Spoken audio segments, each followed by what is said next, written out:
You're listening to the AmWritingFantasy podcast. In today's publishing landscape, you can reach fans all over the world. Query letters are a thing of the past. You don't even need a literary agent. There is nothing standing in the way of making a living from writing.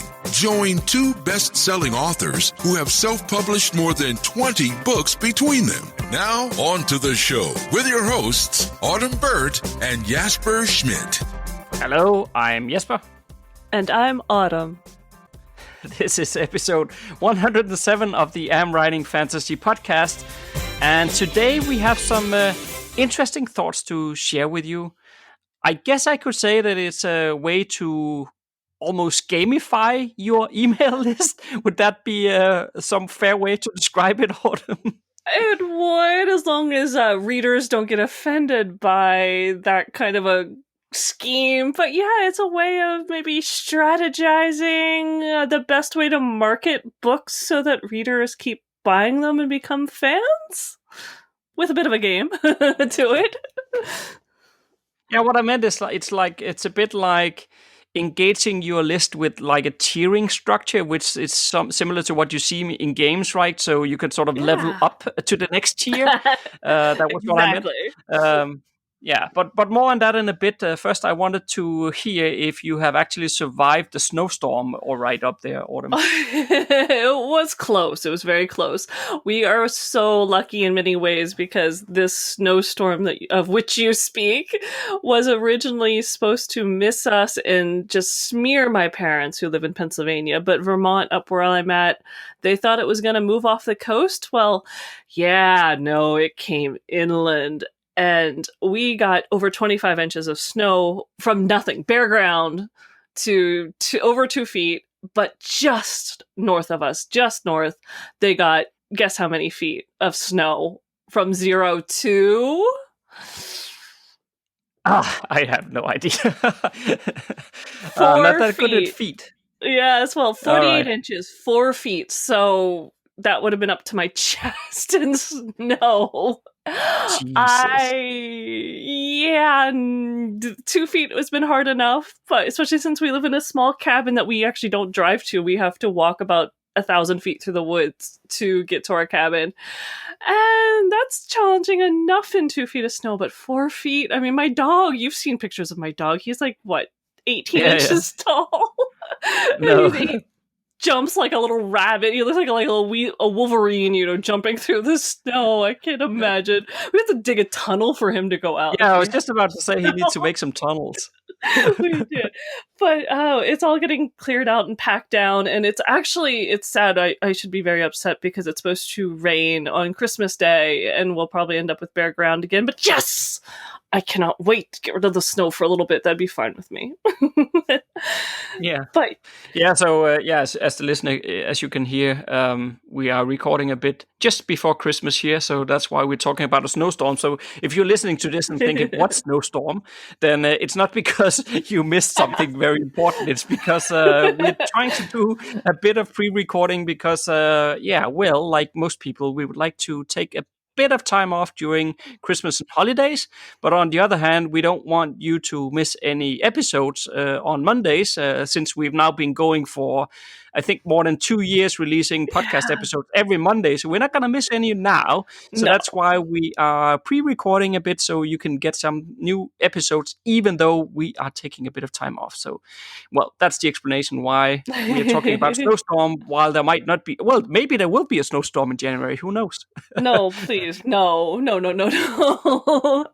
But you're still unpacking, so let's get away from weather to how are things going in the new apartment? You've officially handed over the house.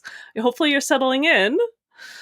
Well, yeah, well, I don't think there's that much news to say other than it's the same situation as last time. In the last episode, my wife has been away, so that also means that the unpacking has sort of stopped a bit because it's pointless of me unpacking and then she comes home and say, "I know I don't want those pieces there," and then redo the whole thing, right? So yeah, it's just sort of waiting a bit until she comes home. So it's still the same situation. But in between all the moving, and honestly, I guess in the future episodes, we need to get away from talking about moving all the time. It's been a big event for you guys. Yeah, it is true. But instead, I wanted to mention that last night I finished watching a series on Netflix called The Haunting of Bly Manor. Oh, yeah, you mentioned And that. yeah, I couldn't help but to email you right afterwards before I Which is went to pretty sleep good. last night, Autumn. Yeah, that's a good series. If you're emailing me, you think of getting out your phone to let me know it's a good series at the middle of the night. That's pretty nice.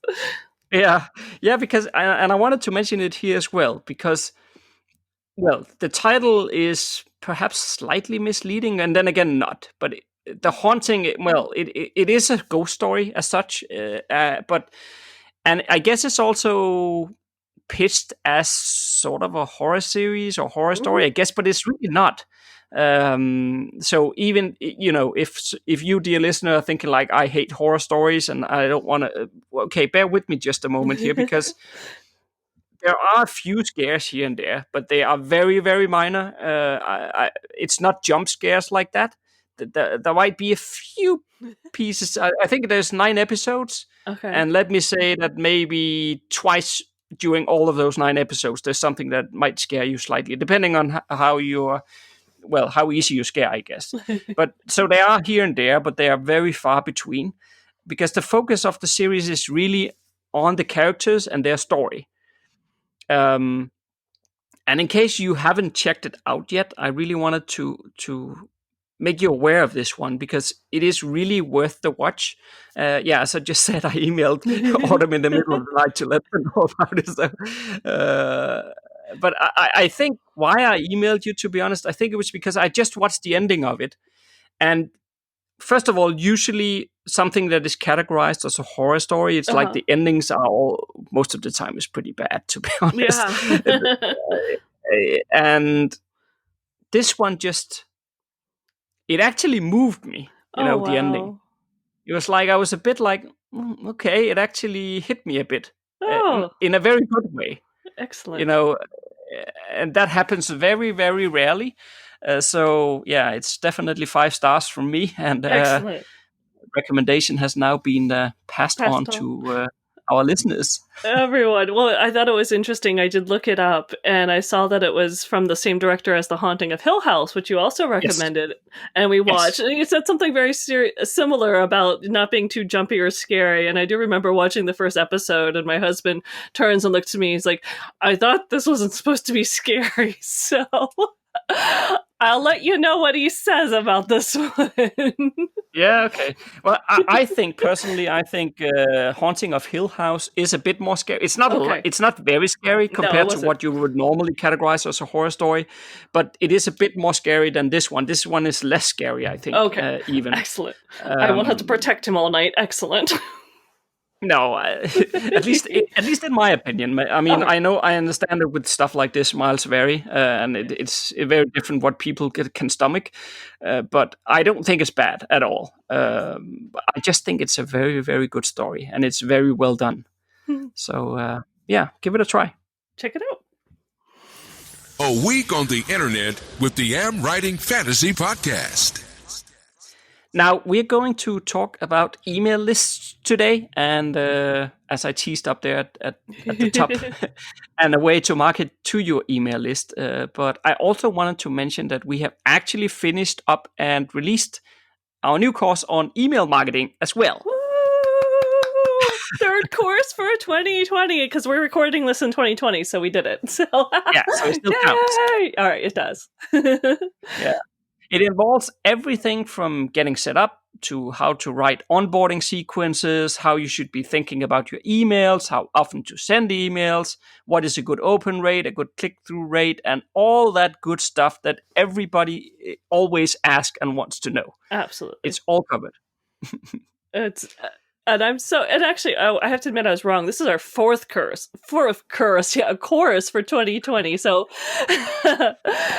it makes it even better. But no, it is an excellent course. If you have questions on how to talk to readers, some of the stuff I'm talking about, and we're going to be discussing later in this episode, and you want to know how to market to readers and what all this stuff means and what's a good list and how to engage them, it's all in there. It covers everything, so that'll really help you out.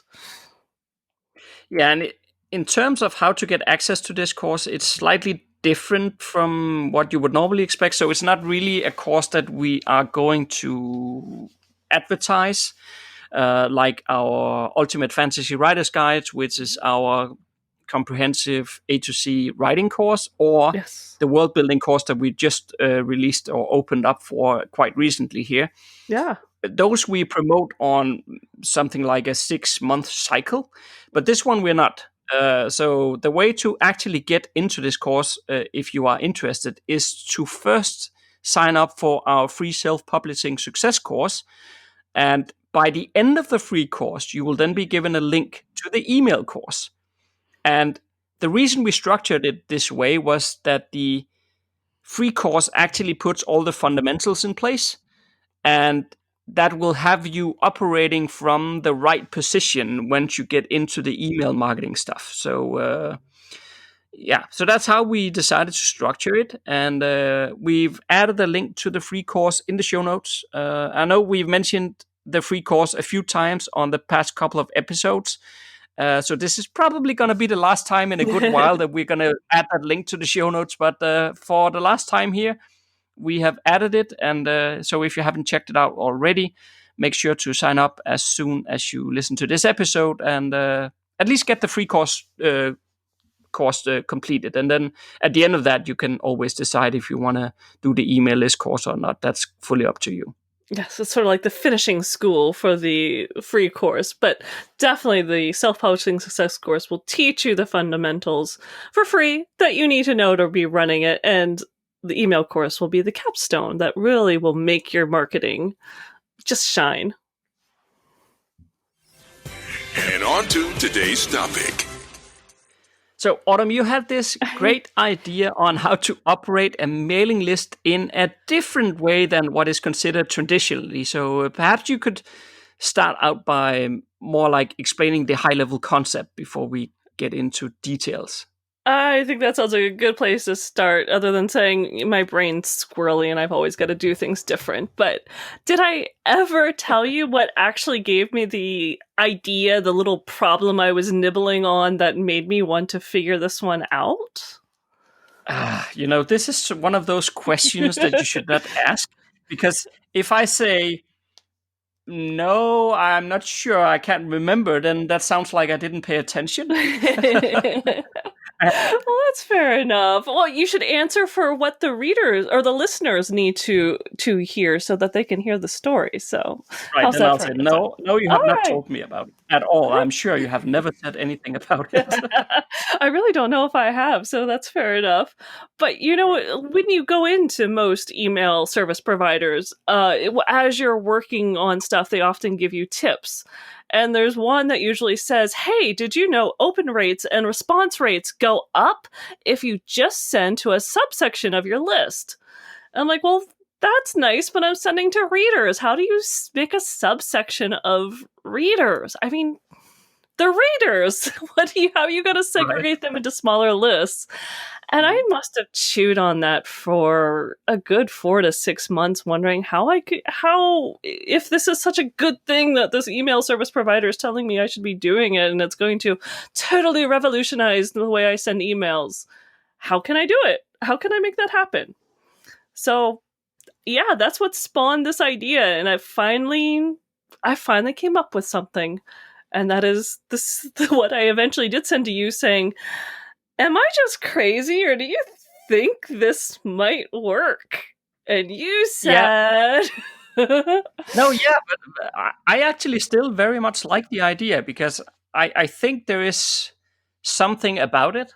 But maybe that will become clear as we talk through this stuff on the episode here today. But I'm not sure quite we've worked out how to actually do it well. So this is more like, also for the listener, it's a bit more like a brainstorming kind of conversation, I guess. It is. And maybe we'll trigger some thoughts in the listeners. And I don't know. But let's see where it goes.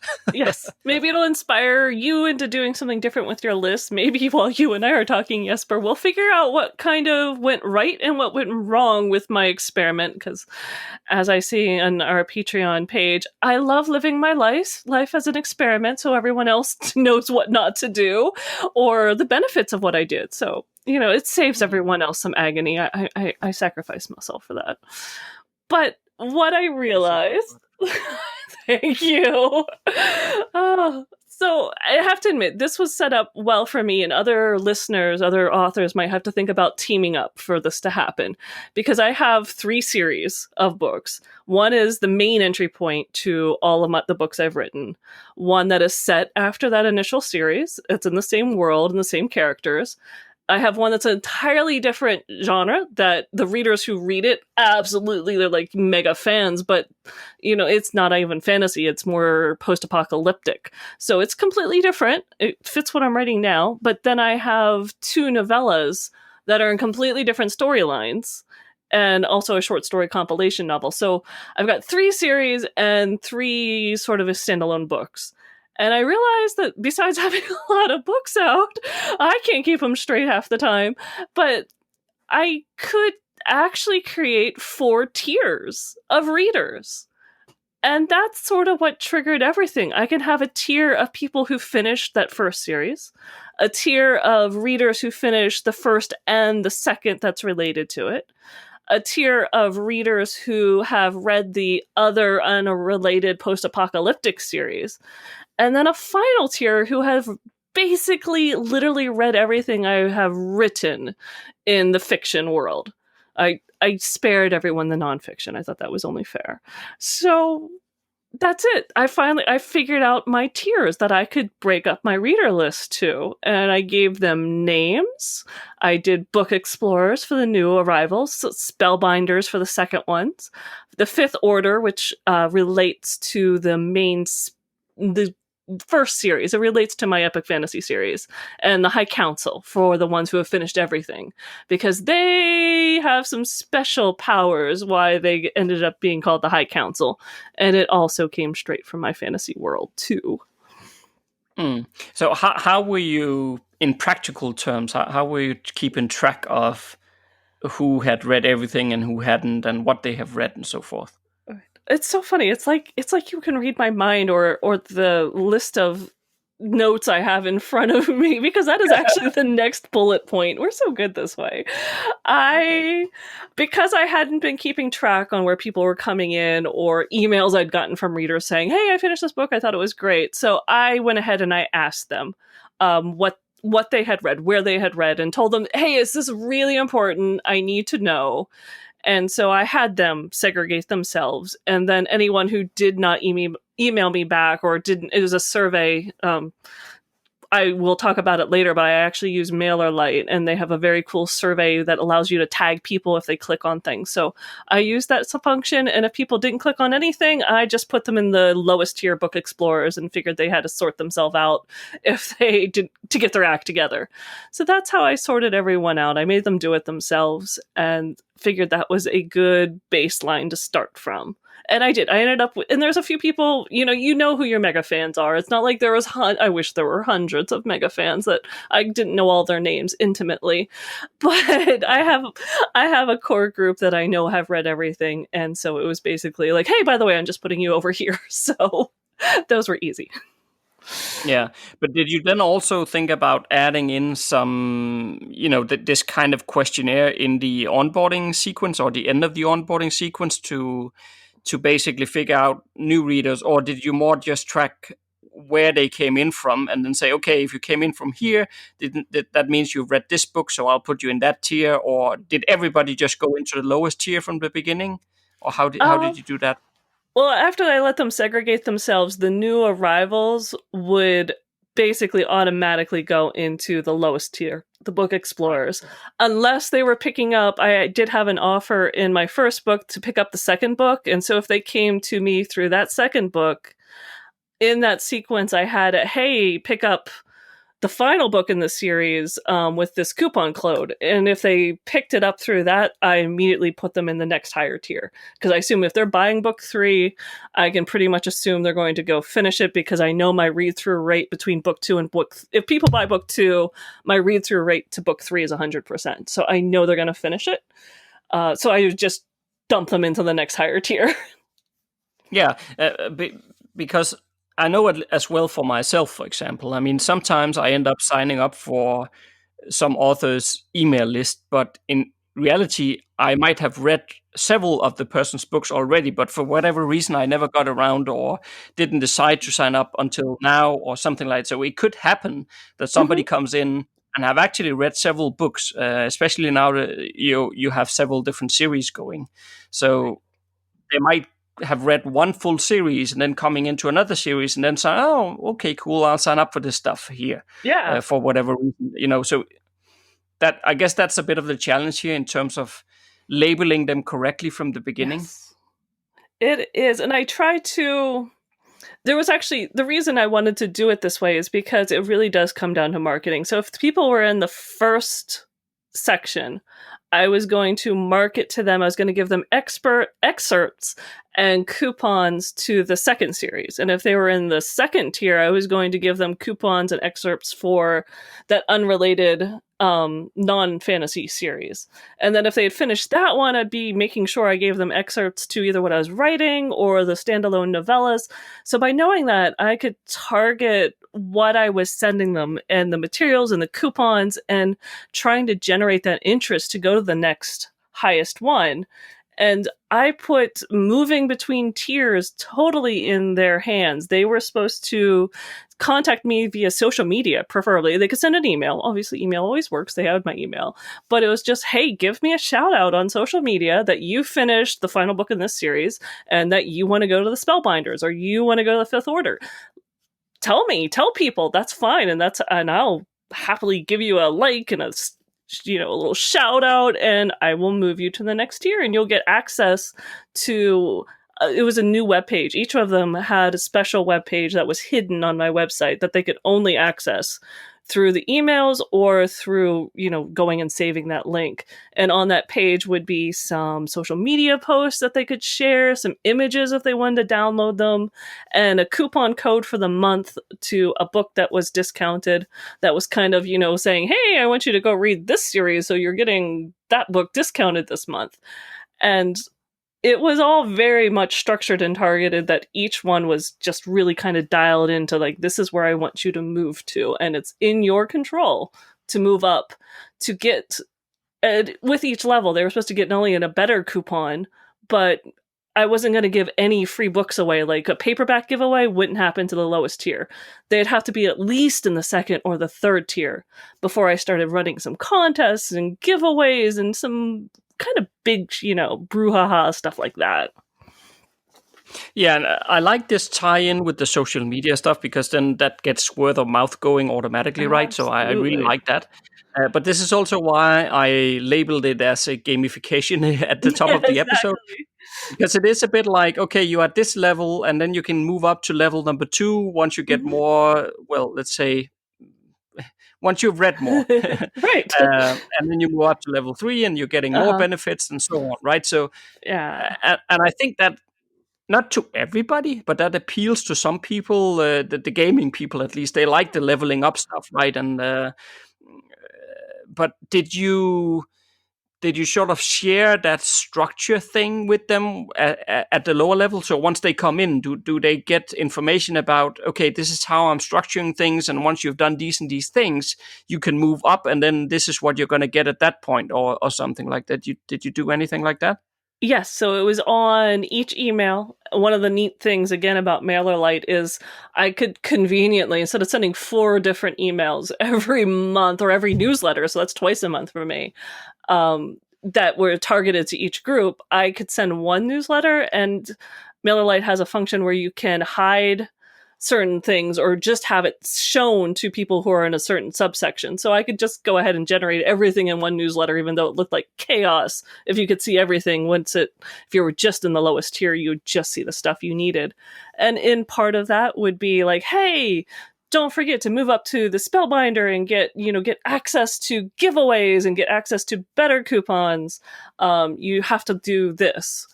And it would also be on the web page that they would land on, would be a little announcement at the top saying, hey, don't forget to get better access to this and that. You need to, follow these steps below. And again, that's sort of why there were even availability of being able to download pictures. I tried to make it super easy. So they didn't want to go to, if they'd bought everything online, they didn't have any actual photos of books, I gave them some paperback photos and things that they could use. And I would change them out every once in a while because I'm a graphic artist and that's what I do for fun. So it was all set up for them. So it was as painless as possible for them, at least. For me, it ended up, as you can imagine, 4 different levels. It was a lot of work. And of course, you still have that. Remember, I mentioned that High Council. They have literally read everything I've written. I mean, even short stories, a few of them, they're voracious. It's crazy. They're little sharks and piranhas. They want to read it. They just read everything. I love them to death. And so for them, I mean, I can't offer them a coupon. They literally have everything I've written. So for them, their ultimate reward and why they were called the High Council is they got exclusive access to what I was currently writing. I thought about a Facebook, but I'm my love-hate thing with Facebook. So I ended up going with a small forum plugin. So I would have some stuff where, hey, we could talk about books you like. I could talk about what I'm currently writing, plots. I could give snippets. I could talk about characters. And if I had a question, or if they had a question about something they saw, we could actually have a discussion. They could help me problem solve some plot problems as I went. So this was why I called them the High Council, because that's how the High Council in my fantasy world, functions. They are the ones who basically rule everything. So this was going to be my select tier of readers who really knew my writing and really were passionate about what I was doing. And they would have complete access to helping me out as I wrote. And they were also guaranteed to get the copy of the next book before it hit stores. They would get access that, no one else could get. And that's why that was a very special function for them. And another benefit of all of this is that you also get rid of the freebie seekers, meaning that when you do new launches or you're looking for an advanced reader team and stuff like that, you can start pitching this to the higher tiers so that you are actually getting people who have actually read your books, and they're not on your list just to capture free copies of advanced reader copy, but they're actually there because they are reading your stuff, right? And Absolutely. And I like that because that's one of the challenges you have with the recruiting a launch team is that how do you ensure that you're just not getting a bunch of people who just want the free book and half of them is never going to leave that review that you would like them to leave once the book launches, or they are never going to give you the feedback that you're asking for, or whatever it may be that you're looking for the launch team to do, right? I mean, yeah. For us, we have started to say that in order to get onto our launch teams, you have to send us a link to 2 reviews you left on 2 of our books.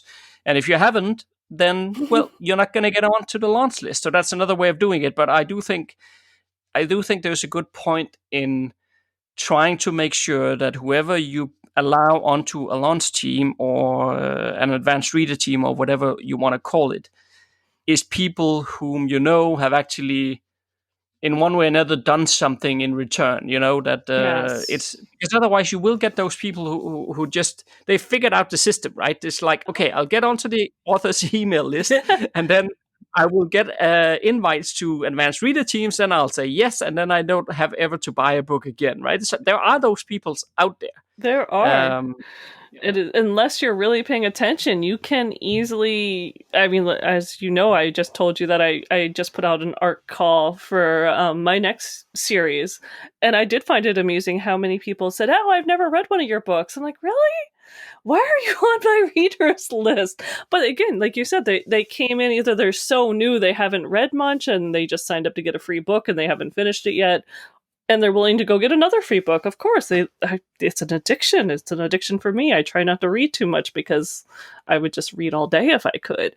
So this did. I mean, I told people flat out, if you're in the lowest tier, I'm not going to ask you to be an ARC reader. You're not going to be part of the launch team. You have to at least finish a series. And then when you're in that second tier and the third tier, you will, pretty much you'll be asked. And if you're in the final tier, if you're in the high order, of course you're on the launch team. You've read everything. How could I not reward you with that? Yeah. But I guess that makes sense. Yeah. I mean, the real question is, we talk about it being not really a failed experiment, but I mean, the question is, did it work? And why didn't it work? Or what were the pros and cons, I guess? Mm-hmm. Yeah. Let's go down that road. Let's go down that rabbit hole. So I would say the first few months were a complete success. I was pretty thrilled, actually.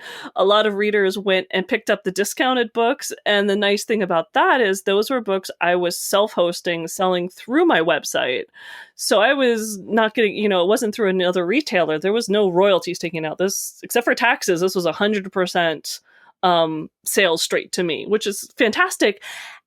And it was teaching readers that you can go to my website and buy books directly from me. They've set up the account, they're already there. So that's kind of win-win. That was very nice to see so many people going and hitting those pages and taking advantage of that.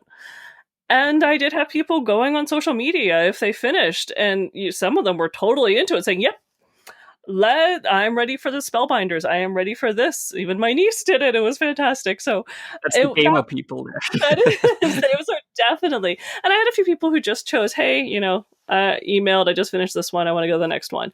Because I even, if to do this correctly, the information to move up a tier should be in the back of the final book to move up a tier, saying, hey, don't forget, you can go do this now.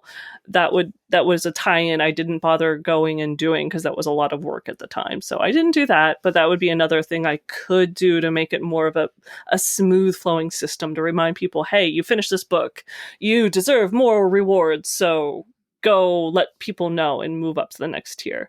So that was good. Yeah. There was definitely some success, and it was a lot of fun, and it was neat to see it in action and readers responding.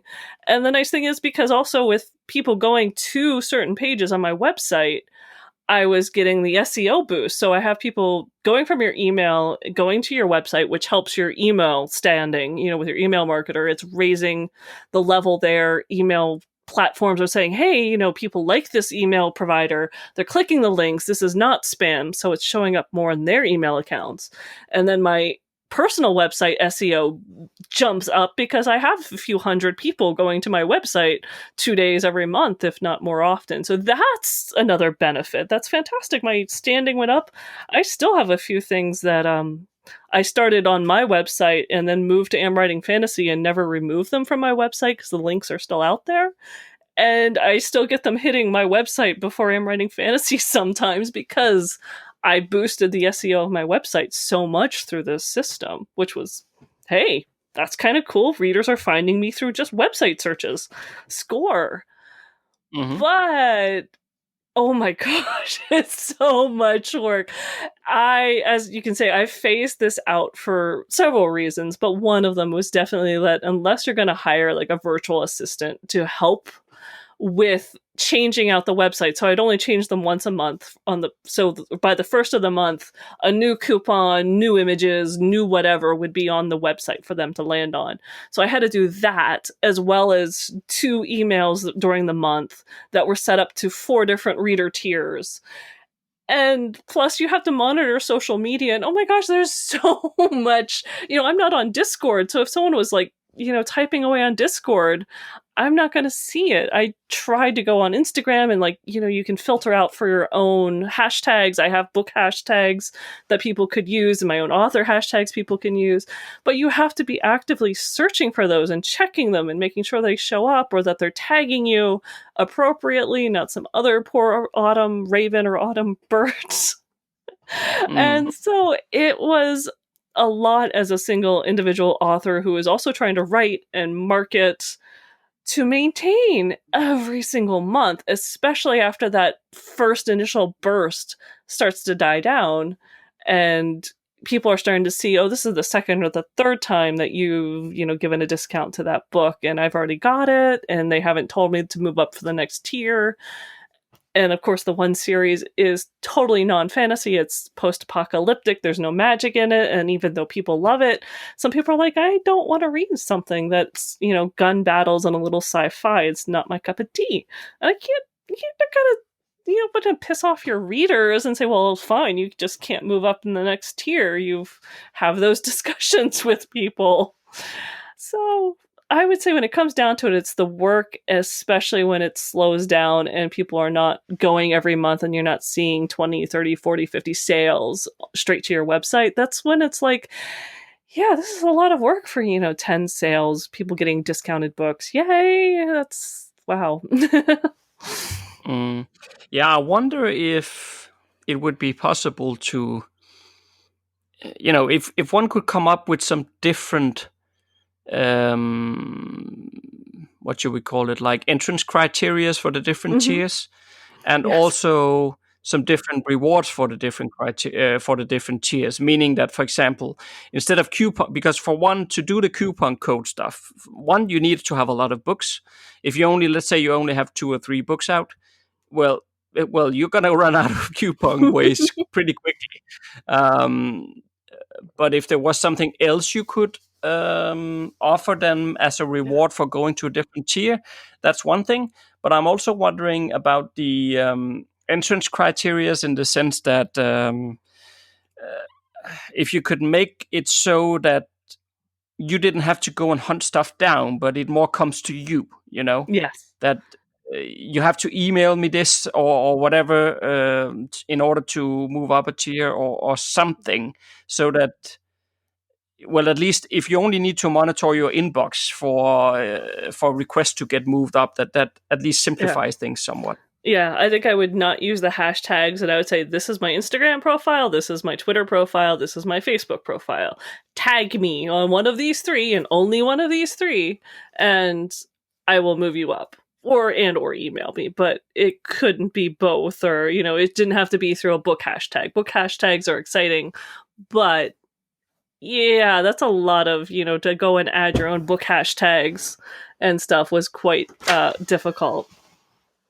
Yeah, or alternatively, if you want people to use book hashtags wherever they want to use it, that could work, but then you would have to tell them, take a screenshot of your post and send that to me in an email, right? Yeah. That's an alternative way of doing it. That's... Because at least then they can post wherever they normally go. They're not forced to use one of the platforms that the author is on, right? Right. But again, that's of course also, it's some more demand to ask somebody to, well, first post about this, then take a screenshot, and then email it to me. Exactly. It'd have to be a good reward to do that. Yeah, that was exactly where I was going, right? The reward has to be something where the reader really feels, I really want this, right? If it's more like, yeah, that's quite nice, then it's not going to happen. No. Right. And it's to get that reward, I mean, short of being a free book or something, it's a big ask. Readers are busy as well, and it's easy to forget or want to get involved in your next book. And you're always going to have people not taking that step and not moving forward, even though they technically deserve, they've met all the other criteria to do that.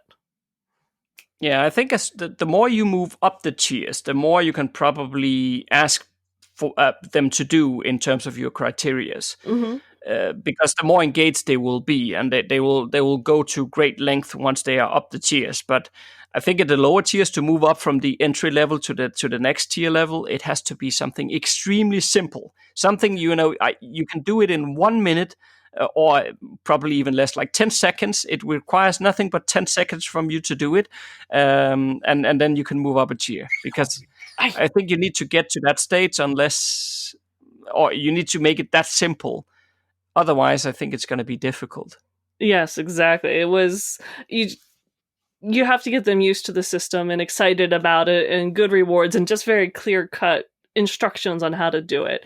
And like I said, I think there's something there, because it really did help me for marketing. Because at the end of all my emails, I usually do a little excerpt. And so if I'm doing an excerpt from a book that I'm pretty sure they haven't read, but they like the characters from the previous story, I could rotate through different things, or I could even do excerpts from the book I was going to give a coupon from, just to you just start really trying to catch their curiosity, saying, oh yeah, I did finish that series. Oh, and look, this character, what's happening in that book? You can start getting their interest and keep it going and hopefully get them to buy more books. And like I said, in all the other side benefits, I don't know if I would do the web pages again, but at the same time, maybe if I could just not have to update them as much, or like I said, have a virtual assistant and be like, you can get to go update that this month, make sure it's done before the 1st. That would make it a little bit simpler, because the SEO results and the open rates and how much it affects like your standing as a email account, through your mail provider, those are really good, solid benefits that I was seeing. I still have some of those lingering side effects that my my website has a very good SEO score. I like that. That's not a bad thing at all. My main concern really is, well, if we just ignore for a moment the workload on the author side here, Yes. then I think my main concern apart from that is it's a very, very thin and fine line to walk to make sure that readers doesn't start feeling like being on the email list is a job, right? Yes. It should not feel like it's a job to be on the email list. No. And that's very that's true. that's where it's difficult, because you start asking people to do stuff. I mean, if you are like Stephen King, then yeah, I guess maybe people will start doing stuff because they just want to get to the next tiers. But when you're not Stephen King, then how do you go about creating entry criteria to the different tiers that does not feel like a job, but actually it should feel exciting to go through it, right? And I think that's the challenge, to be honest. It really is, and that's why I think there's something in the core of this that could be fun and exciting and a reward for readers and help tie the author and the reader together. But short of the work or figuring it, the way I went about it, it was a little too complex. So I do think it's something I would like to boil down and try to figure out again. And again, especially like this year, 2020, COVID, just don't ask your readers to go do anything. Just give them a free book or something for Christmas. But if the world's if you can make it fun, and especially at the higher tiers, if you really were giving away a paperback book or something every once in a while, and you could really make it exciting and worthwhile to engage with, that'd be good. But you're always going to have some, readers are often introverts. It shouldn't be painful for them to be on your reader list and to be a fan either, if they want to be quiet, but still hopefully get a few benefits. Yeah, I don't know. Maybe we can put the question out to the listeners and see, maybe some of what we talked about here piqued your interest or inspired you, and maybe somebody has some smart ideas about how could one leverage this idea. Because, as I said, to me, I think the idea itself has a lot of merit, and I think there are some good points in it. At the same time, though, I think the return on the investment in terms of how much time you have to put in to make it work, I'm not sure it's worth it. But maybe I just haven't found the golden way of doing this yet. I agree. Any listeners out there, if you think there's something in here and you think you know what it is and you want to chat, send us an email. Put it in the comments. We could talk about this. I'm all for it. I'd like to brainstorm with other authors. That'd be fantastic. Come to the AmWritingFantasy group and say, hey, I got an idea about this one from the podcast, and let's chat. Okay, so next Monday we are stepping into the future by probably not as far as you might think, but we're going to talk about artificial intelligence and how it merges with If you writing. like what you just heard, there's a few things you can do to support the AmWritingFantasy podcast. Please tell a fellow author about the show and visit us at Apple Podcast and leave a rating and review. You can also join Autumn and Jasper on patreon.com/AmWritingFantasy. For as little as $1 a month, you'll get awesome rewards and keep the AmWritingFantasy podcast going.